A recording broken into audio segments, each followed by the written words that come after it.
Frater Gino. Pagi.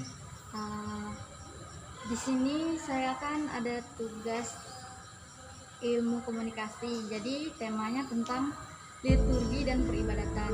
Jadi saya mau bertanya sama Frater. Pertanyaan pertama adalah, di kalangan umat liturgi biasa sebagai upacara atau ibadat. Jadi tidak heran jika orang berpikir tentang liturgi adalah urutan upacara, para petugas, peralatan yang harus ada dan sebagainya. Tetapi nih, makna dan hakikat liturgi sendiri menurut Frater itu apa? Kalau untuk makna dan hakikat liturgi, kita harus melihat dari akar katanya dulu kan. Liturgi itu kan berasal dari kata liturgia, dari bahasa Yunani yang berarti bersama-sama, berkumpul bersama. Nah, lalu ketika diambil atau diadopsi oleh Gereja Katolik, liturgi itu berarti kebersamaan untuk menuju pada Allah. Kan liturgi itu sendiri artinya itu adalah Allah sendiri, karena kan sebenarnya kita untuk sebuah liturgi itu mengarah kepada Allah. Bagaimanapun keadaannya, bagaimanapun situasinya, liturgi itu harus mengarahkan kepada Allah. Jadi ketika kita merayakan sebuah liturgi itu, kita harus memperhatikan banyak hal, misalnya memperhatikan konteks dan lain sebagainya, konteks budaya dan lain sebagainya. Pada intinya, makna liturgi itu sendiri adalah bagaimana manusia itu diajak untuk terarah kepada Allah sendiri gitu. Jadi semua rangkaian liturgi yang ada di dalam Gereja Katolik itu tujuannya adalah untuk memuji dan memuliakan Tuhan, mengarahkan manusia sampai kepada Allah, seperti itu. Oke, baik. Nah, pertanyaan selanjutnya, langkah konkret yang bisa dibuat adalah mengkondisikan liturgi benar-benar menjadi sebuah perayaan kehidupan di dalam umat. Seperti misalnya pengurus wilayah rohani, stasi, kelompok kategorial hendaknya melakukan koordinasi untuk mempersiapkan peralatan liturgi, seperti contohnya peralatan misa, ibadat atau doa, buku-buku dan panduan, for petugas dan lain-lain. Nah, sekarang kan sudah menjadi frater nih, sebentar lagi dan dalam beberapa waktu dekat pastinya akan menjadi seorang imam.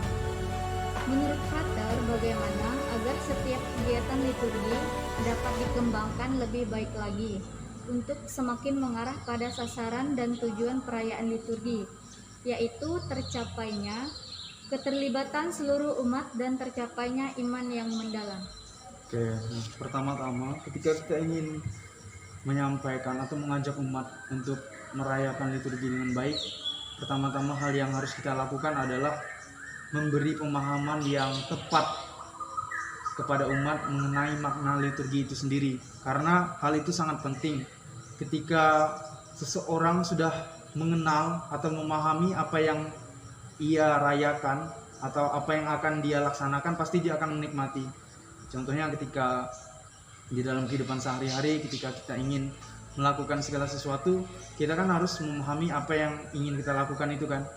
Nah, ketika kita sudah memahami itu dengan baik, pasti kedepannya kita akan merasa bahagia atau senang melakukannya. Begitu juga di dalam liturgi.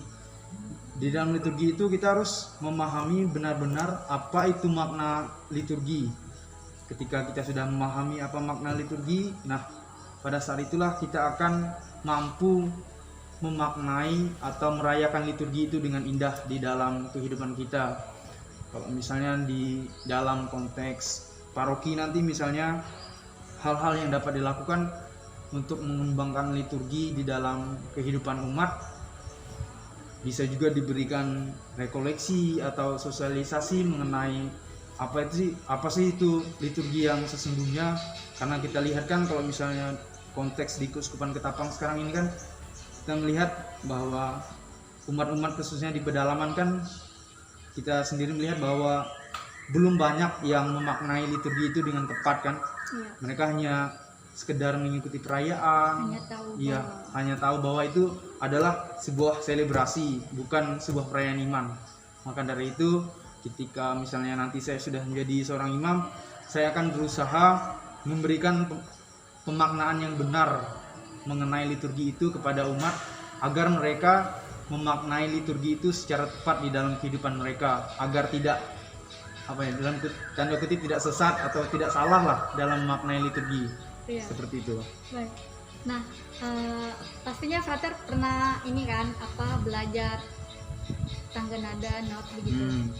Jadi biasa kan di pedalaman sana banyak kekurangan dan banyak yang tidak tahu untuk biasa bertugas di gereja. Jadi gimana nih Frater? Kalau itu sih dimaklumi lah, kita harus menyesuaikan dengan konteks kan. Karena orang-orang sana juga kan tidak mendapatkan pendidikan yang mumpuni kan mengenai hal itu. Jadi ketika ada yang menyanyi notnya kesana kemari, yaitu kita kita maklumi. Karena kan itu kan bukan hal yang vital kan, bukan hal yang bukan yang terlalu penting. Tapi yang pentingnya itu adalah membina iman umat di dalam merayakan liturgi. Syukur-syukur kalau misalnya mereka bisa diajarkan not dengan baik. Itu saya sangat bersyukur lah. Itu salah satu poin yang penting. Tapi hal yang harus diperhatikan adalah bagaimana mengarahkan iman umat itu sampai kepada Allah. Meskipun di dalam satu sisi mereka tidak bisa bernyanyi dengan baik, tapi di satu sisi mereka dapat memaknai liturgi itu karena mereka tahu apa dasar liturgi itu. Iya, dapat mengalami perjumpaan dengan Allah gitu ya. Iya, betul. Nah, pertanyaan selanjutnya, ini yang terakhir. Di masa pandemi COVID-19 ini telah memengaruhi semua pola kehidupan dan kegiatan manusia, termasuk kegiatan liturgi atau peribadatan. Jadi, untuk liturgi dan peribadatan di tengah pandemi COVID-19 ini kan banyak nih diadakan secara online, baik melalui Zoom maupun live streaming di YouTube. Menurut Frater, apa saran atau rekomendasi yang tepat dalam permasalahan misa online terhadap pengalaman iman umat Katolik dalam mengikuti perayaan Ekaristi secara online berdasarkan pengaruh pemahaman mereka tentang perayaan secara online terhadap penghayatan Ekaristi secara online di masa pandemi COVID-19 ini? Iya, ini kita melihat konteks keadaan sekarang ya. Misalnya keadaan sekarang kan kita tidak bisa menuntut gereja atau paroki untuk selalu mengajak umat untuk misa offline kan, misa secara langsung. Karena situasi seperti ini, maka gereja juga memutuskan untuk mengadakan misa live streaming seperti ini. Karena tujuannya misa live streaming ini kan untuk tetap menjaga iman umat agar selama masa pandemi ini mereka tetap dapat merayakan peristiwa iman ini dengan baik walaupun tidak bertemu secara langsung di gereja kan. Nah, kalau menurut tanggapan saya sebenarnya misalnya streaming ini baik, tetapi di satu sisi juga kan kita tidak bisa merayakan iman itu secara langsung di gereja bersama-sama. Tapi di satu sisi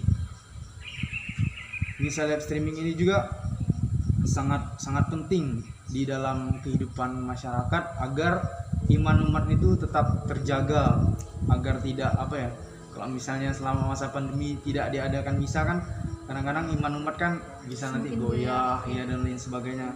Oleh karena itu misa online ini sangat penting. Lalu untuk penghayatan misa online ini kan kita lihat tidak ada komuni kan, adanya komuni batin dan lain sebagainya. Nah, ketika pengalaman saya juga di Malang, ketika bertemu dengan umat, ketika mereka sharing, Frater, kami ini sangat mendambakan lagi misa offline gitu, bertemu dengan umat dan bertemu dengan imam secara langsung. Tapi keadaan seperti ini ya kami tidak bisa apa-apa. Mereka sangat merindukan hal tersebut. Tapi di satu sisi gereja juga harus mengikuti peraturan yang telah disampaikan oleh pemerintah. Karena kan misa offline juga kan kita menjaga diri sendiri dan menjaga orang lain juga kan. Itu kan misi gereja juga, saling mencintai sesama kan. Tapi menurut saya pemaknaan misa online sendiri harus benar-benar dimaknai dengan baik. Karena ini kan kasusnya berbeda kan, kasusnya sangat kompleks di zaman sekarang ini. Tapi menurut saya umat sejauh ini, pengalaman saya di Malang, umat itu sangat antusias ketika ada perayaan online. Mereka tetap mengikuti mengikuti perayaan Ekaristi walaupun tidak bertemu langsung di gereja seperti itu. Nah, jadi menurut Frater nih, misa online maupun misa offline itu menurut Frater apa perbedaannya? Kalau misa offline dan online kan secara maknanya pasti tidak berbeda, karena itu kan sama-sama merayakan perayaan mengenangkan Kristus kan di dalam iman kita.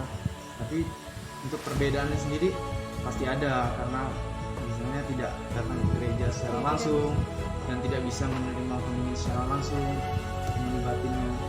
Seperti itulah yang saya katakan di awal tadi, bahwa ketika kita sudah memberikan pemahaman yang tepat kepada umat mengenai suatu liturgi itu kan selalu mengarah pada Allah. Nah, bagaimanapun keadaannya ketika mereka merayakan liturgi secara daring atau luring, itu kan mereka tetap bisa memaknainya dengan baik karena sudah tahu dasar liturgi itu apa, makna liturgi itu apa, seperti itu. Ya, terima kasih. Nah, pasti kan ada nih ayat favorit Frater. Jadi ayat favorit Frater itu apa? Ayat favorit saya itu ya, dari Yeremia bab 29 ayat 11. Tapi panjang tuh, lupa. Pokoknya intinya bahwa kita tuh harus yakin pada Tuhan, karena Tuhan tuh tidak akan memberikan kita suatu hal yang buruk, tetapi Tuhan tuh sudah menyiapkan rancangan-rancangan yang baik untuk masa depan kita. Maka dari itu kita harus tetap percaya di dalam Tuhan untuk kita menjalani kehidupan kita. Seperti itu. Kira-kira ora et labora gitu lah ya. Wah, seperti itulah. Ya. Oke. Bisa jadi. Terima kasih Frater